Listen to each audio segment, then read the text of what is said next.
هذه آثار التخريب في المنازل في المخيم 23/2/2012 جراء القصف الهمجي الوحشي على المنازل. وهذه قذائف الRPG تقصف المنازل، تقصف الناس العزل في المخيم.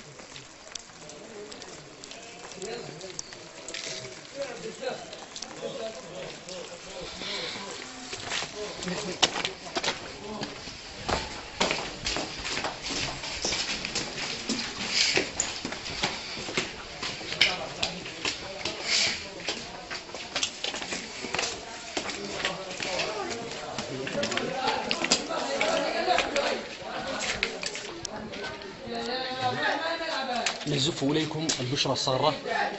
هذه هي الإصلاحات التي وعد بها بشار الأسد شعبه الكريم. هذه هي المادة 18 من الدستور السوري الذي طالما كان فيه الشعب السوري أن يرقى إلى مستوى الشعوب المتحضرة. وبعد هذا العناء وبعد هذا التعب كله ينول هذا الشعب